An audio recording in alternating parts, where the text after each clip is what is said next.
Hello again, everyone. Welcome back. In this weekend stock market update, I'm going to start off here talking about the S&P 500 using the SPY, and then we're going to look at the Qs, and I want to look at a couple of interest rate related activities, and then drill in and take a look at the Bloomberg Commodity Index, which exploded this week, and gold and silver.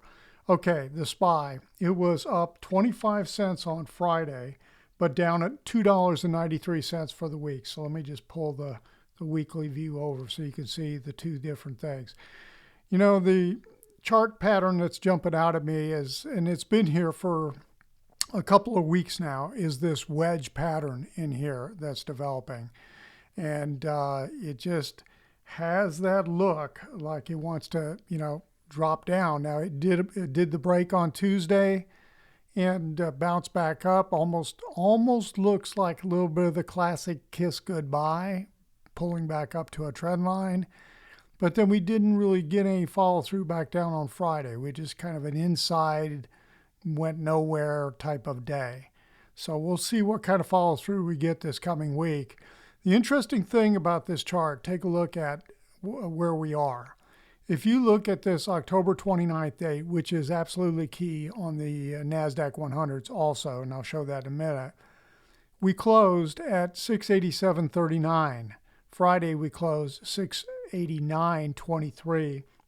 We are up a whopping $1.84 over 3 months, 0.3%.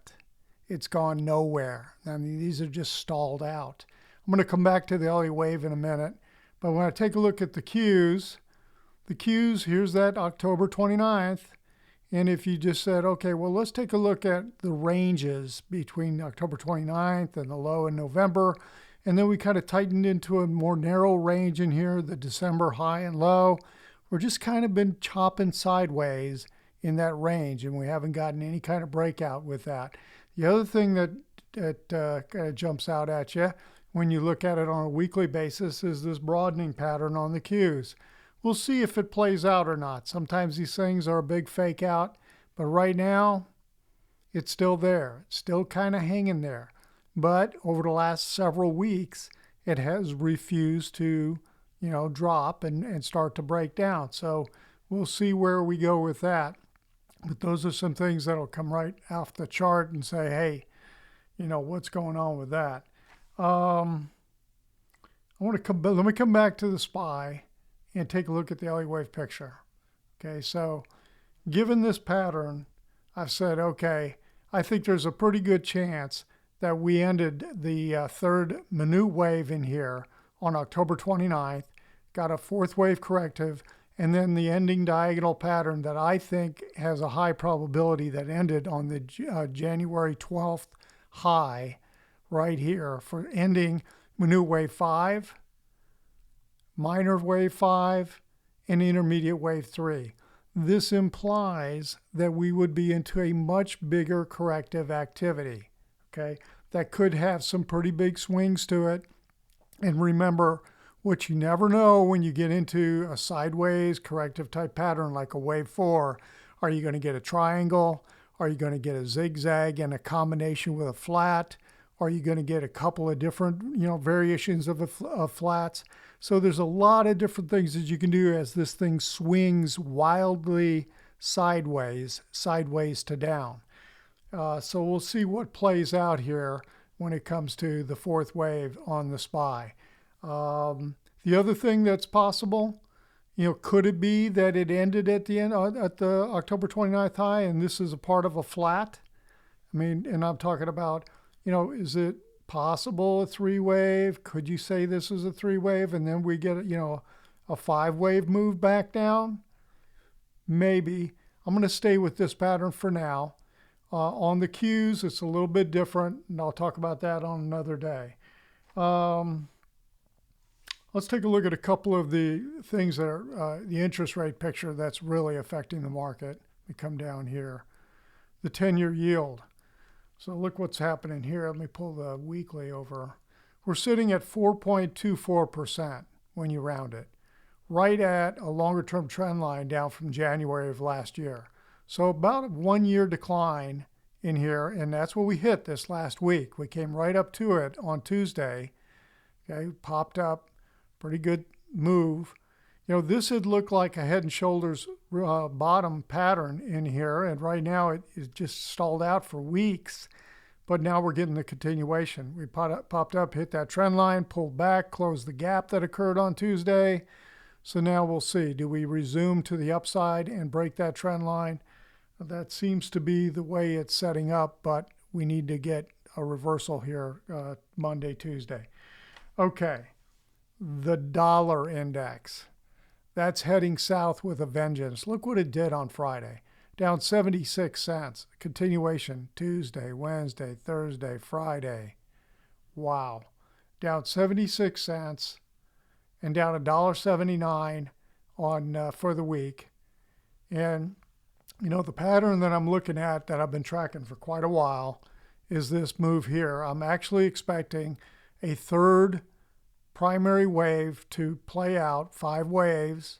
I'm expecting a 5th intermediate wave to come down here. These are just placeholders. I'm not saying that this third wave is going to end at this level at this time frame. It's just a placeholder right now for a path forward. We'll see how the intermediate waves develop and continue to develop. But longer term, I mean, this thing looks like it's breaking down out of this channel. Okay?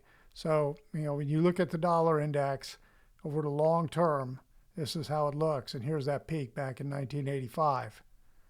So we'll see what we get here with this move. But it looks to me like we're in breakdown, continuing to get that breakdown mode that I've been looking for. So that's the picture there with the dollar. Now, so the dollar's breaking down. That's helping commodities. But let's take a look at the Bloomberg Commodity Index. And where do I want to go with that? Let me pause for a second, pull it up. Okay, here's all the data I have on the Bloomberg Commodity Index, all the way back here to December of 2001. So about 25 years, close to 25 years, 24, 25 years of data. Big long-term trend that was broken to the upside here in 2020, at the end of 2020 into 2021. Then we had this big corrective pattern, and then we've been monitoring all of this sideways congestion for like 2.5 years. Look at this. This is what we've been looking at on a weekly basis. Every week, just sideways, sideways, sideways. We finally break above this resistance level here, pull back, break, continue to push, pull back again, and now we seem to be getting a continuation. And look at the explosive move that just happened this last week, up $5.99. That's a huge move on the Bloomberg Commodity Index. And we closed above this resistance point. I drew this trend line here, or this resistance level, I guess is really what it is, not trend line. I drew that resistance level in a couple of weeks ago. And now we've just closed above it. We'll see if we continue to move. My next area right here would be this peak right here around 125, 126. I have to say 126, I guess. So we'll see where that goes. But right now it looks, this is kind of confirmation that, hey, all the commodities, as we know, are really accelerating to the upside and breaking out. So let's take a look at gold. Let's just go to the moving average view to start. Okay. So here's what's going on with gold daily, up 621 on Friday, GLD, up $36.71 for the week. Huge, huge move. So the thing that jumps at me when you look at the daily is this. Look at this trend line across, when you draw a line across the peaks. From April of 25, October of 25, we're right there. So are we about to, run out of steam? It's had a heck of a move. That doesn't mean that it can't regroup, correct, and then start launching higher again now. But man, and you're starting to get divergence in here. So we'll see what develops. Now, when you look at the monthly, the swing move has been achieved. When you look at this as a potential cup and handle move, and then you say, okay, well, what about this distance? And then you measure it. it was up here. It's already been achieved. Okay, so the projection, the cup and handle type of move that I would look at from a swing move, the target I would say has been hit.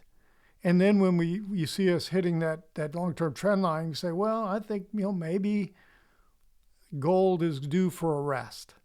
So we'll see if that plays out like that. Let's take a look at SLV. SLV up 578. This thing is just exponential, going to the moon right now. Up $11.89 on the week. Just a huge move. And let me look at my notes. Seems like there's something else. This commodity, well, let's just say SLV, this ETF, is up 44% for the year. And that year is 15 trading days.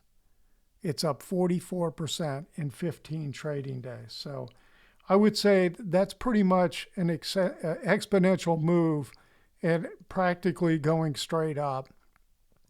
And when you start to look at it, you're like, yeah, it's going straight up. Not too many of these kind of moves continue. And, at some point, this is going to either have to get really, really choppy or collapse back down a ways. I'm not saying it's going to come all the way back down in here, but I think this thing is definitely due for a rest. Okay, just like on gold. Now, from an Elliott wave picture in here, I've been looking for this to complete for a while, and actually it's easier to look at on a weekly. There's just so much noise even on the daily, which, is amazing. But, in here, this looks like 5-wave move for wave 3, and I've been looking for a wave 4 to start to play out, correct, and then get a 3. And, this, I think we've got a lot more to go, working our way higher. Again, these are all just placeholders in here in terms of connecting the wave structure, okay? But right now, I'd be looking for a 4th wave to come back. But has this started to break down yet? No, it has not. So would I sit back and go short on this? No. If I was in it, and I'm not, and I'm kicking myself, I was in it for a while, I was in for a portion of it, would I probably, stay in for, until it starts to tell me, yeah. So anyway, all I'm saying is I'm not going to tell you what to do with it. If you're in or if you're out, I'm just saying the trend is strong. This thing's going to run out and soon. And when it corrects, it most likely is going to correct fairly sharply. Okay. But then I am looking for further movement to the upside after it gets through a corrective period and sets up nicely. Okay. That's it for this weekend. We'll see what kind of follow through we get in here for the rest of the month. We've got 5 days, one more week of trading here in the month of January. Everyone have a great week. Stay warm, stay safe.